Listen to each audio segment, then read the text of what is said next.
Hello, friends. Glory to Ukraine, day 705. There were 74 combat engagements in the front line over the last day. The situation was the most intense in the Avdiivka and Mariinka sectors.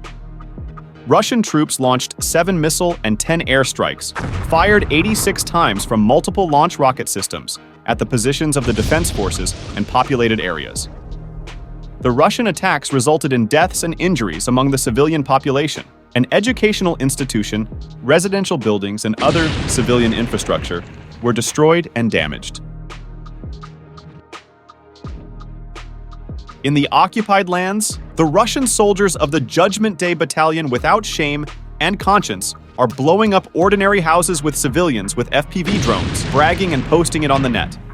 The Ukrainian military has created a drone for demining. Clearing a minefield 100 meters away from Russian positions is easy and without unnecessary risks for sappers and assault troops. Now, this is the work of ground-based robotic systems tasked with clearing the area and preparing safe approaches for assault attacks. After all, the lives of our fighters are at stake. A video of the testing of the NRC by the 3rd Assault Brigade's engineering group.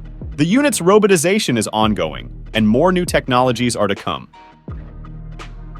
The aerial reconnaissance of the 110th Separate Mechanized Brigade of the AFU publishes powerful footage of the repulsion of a new enemy attack near Avdiivka.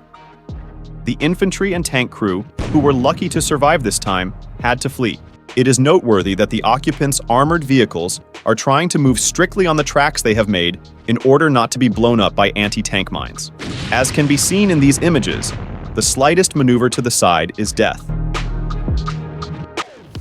Enemy MLRS near Pischana, Sievierodonetsk district, Luhansk region, were discovered and destroyed by soldiers of the 15th Separate Artillery Reconnaissance Brigade, Black Forest. Explosive footage of the destruction of an enemy tank by UAV operators of the 103rd Lviv Territorial Defense Brigade in the Kupiansk-Lyman sector. A drone operator from the Wings to Hell unit perfectly hit the driver's hatch with a munition, which subsequently caused the ammunition to detonate inside the tank.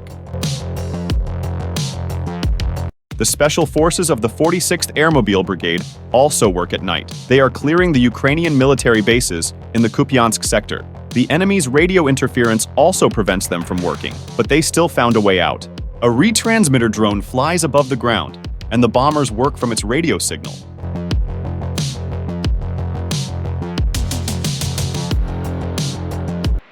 Special forces of the 8th Regiment broke into an enemy position in one of the landings through open terrain without the support of armored vehicles, cleared it, and captured 2 enemy soldiers, while one part of the operators distracted the enemy with fire from an RGP-40 grenade launcher. Another group boldly approached the enemy from the rear. Video of a combat group from the Donetsk sector.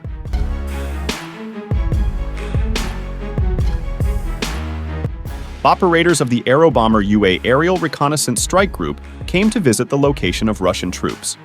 The behavior of the occupants trying to fight fire looks very strange. Often, Russian soldiers are in positions under the influence of alcohol or the anesthetic drug Promedol, which was used by the Nazis during World War II. In many units, the pills are handed out in placers, explaining that they are combat drugs tested by the Russian Ministry of Defense. The 63rd Separate Mechanized Brigade repels an enemy offensive consisting of 4 armored personnel carriers and a tank at a position near Turney. Some of the enemy's armored vehicles hit mines and came under artillery fire and drone attack, while the rest retreated. Kherson region. A Ukrainian kamikaze drone attacked Russian servicemen near a construction store. 3 were eliminated and 3 more were injured.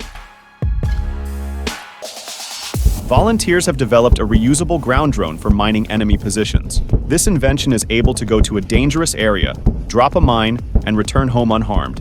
And all this remotely. The idea for the ground drone was born in a garage in the village of Broshnev Osada near Kalush, where a team of volunteers repairs and paints vehicles for the armed forces.